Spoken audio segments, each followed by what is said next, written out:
What is your take on moving away from prioritizing volume and moving towards prioritizing number of first touches, i.e. high frequency, low volume? I'll tell you what our opinion on this. We need to stop trying to statically approach programming with one form, and that's it. I get it. It's a question that's been going on for fucking decades. And Cloudbank, I know I haven't seen your name in the street. All right. This is not an attack on you. It's an attack on everyone. Everybody. We need to stop thinking about programming as a static function where this is the only thing I do during the block. There's no other skill that we approach like that. There's no other things we do like that. So you need to stop thinking about programming. Programming is best done, certainly in our opinion, through periodization, where we move through certain blocks, certain functions are met, certain habits are done, where we do our higher volume phase, and then we move through into the lower volume but slightly heavier weights, move towards a peaking phase. I get why this question comes up, because if you're someone who's trying to program for yourself, or you are trying to facilitate your own training, and it's confusing, and it's hard to commit to a process that you aren't sure if it's going to work later. So you want to do something in your programming that is simple and it's straightforward. And then you think, okay, what is the best way I can do that to ensure success? But success, the best success you can meet in a training block is one that uses multiple different variables in that training block to meet the most amount of success. That's what we see, where you use multiple different tactics to reduce changes in that one rep max. It's really important, Cloudbank. We're not mad at you, I promise you. I'm mad at you. No, he's not really mad at you. He's just mad at the concept.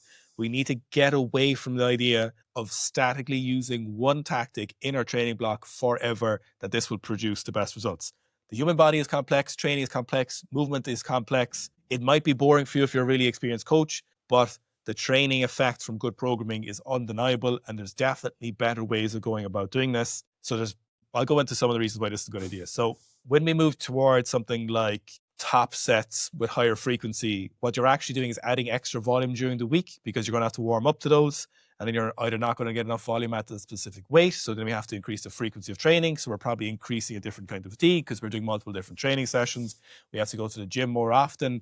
Like, what is the benefit you're getting from this, where you have to do higher frequency and lower volume? If you think it's a better way of producing results on multi-different lifts, it's not. It won't be. I can just tell you for sure now, that is not the best way. If you want to improve multiple different lifts at once, then it is not the best way of going about doing this. Moving through those phases at the frequencies that make the most sense for these movements will end up producing the best results. That's what we've seen from literally thousands, tens of thousands of lifters at this stage. It's been a couple of decades between us. And I get why people want to do something like this, where you want to be doing, okay, I'm going to do higher top sets, but how are you going to progress those? How are you going to balance that across multiple different lifts? How are you going to progress your pressing, your deadlifting, your assistance work? Are you going to do the same amount? Are you going to do heavy sets on all your assistance work, heavy sets on all of your top main exercises? You're going to do heavy deadlift twice a week. You're going to do heavy squatting twice a week. You're going to do heavy bench pressing 2 or 3 times a week. You're going to be doing that multiple. How are you going to progress that? So if we're doing top sets, where's the momentum coming in? Where are we going to practice extra technique? Is this going to be build enough sufficient volume to improve muscle mass, to improve strength later on? Are we going to practice technique sufficiently with this high volume? Or are you going to progress to shittier quality technique because you're using higher weights all the time? There's just so many reasons that we don't think this is a good idea for the vast majority of people. Yeah, but I don't tell him what you really feel, Owen. I am telling him. That's just a general question. I think I just said, so you're saying my question for hypertrophy. Again, my answer still applies for hypertrophy in my opinion. I still think you should use, and what I think is really funny is you can see this recently where you'll see people in comments, or you'll see big fitness content creators being like, I switched to low volume and I made the best gains ever after doing high volume. And you're like, did you just periodize yourself? Did you accidentally use periodization? Because if you think about, right, so if you think 1 or 2 top sets is one of the best ways that you can improve the tension needed to improve hypertrophy, but not everybody, reasonable people would think that, or people experienced with training would think, okay, we probably can't do the best quality top sets every single week in training, because that's not sustainable in terms of performance. We know people don't adapt like that. So if we were to treat our sport-specific activity as being a top set of, I don't know, 5 to 8 or something like that, so let's say that's the kind of our goal on a particular exercise. In no other sport would we really try and be super specific all the time with that. In any other sport, for best performance, we know we'd have in seasons, we'd have off seasons, we'd have different phases of training. If we're trying to back squat a heavier weight, we know we'll do higher volume to set ourselves up for these top sets. So if you're trying to do hypertrophy, that sounds weird. So if your hypertrophy is your maximum thing you want to progress, you also have to entertain the idea that higher volume to a certain degree is more productive for producing hypertrophy. The research is heavily in favor of that, no matter what really conglomeration of research and meta-analysis you're looking at. The higher volume is definitely going to produce more gains in the long run for most people.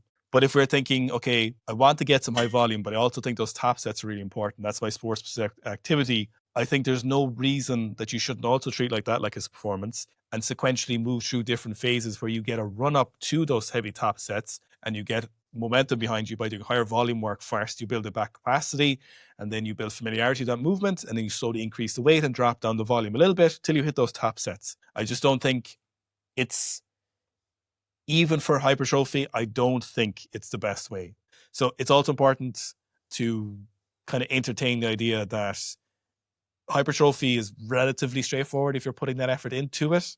But even then, I still think cyclically training through different fashions will give you the best performance. Because one thing I can say for sure, you won't be able to sustain and progress higher intensity sets with a high frequency week after week unless you're escalating dosages of anabolics. But yeah, I would definitely, we'll be coming out with a hypertrophy program later in the year, specifically because it's something people want. And you will see that phasic structure and cyclically moving towards that. Like, there's nothing wrong. We're not against those harder top sets for sure. We're definitely in favor, of going all out in a set of dips or your bench press or whatever movement you chose for that specific area. But support that with higher volume training. Treat it like that sport where you're doing that. Just going in every week and trying to set out a 12-week block just isn't progressible in our opinion. And it's certainly not the best way of going about doing that. Sorry, Cloudbank, I'm not ranting at you. It's just You were just there when the rant happened. What happens is, the community and elsewhere starts talking about these things. And then people start asking us about those things. And you get loads of those questions. And you're like, wait a minute. We're not mad at asking questions, obviously. We're here to answer all of the questions. But it's funny how things shift.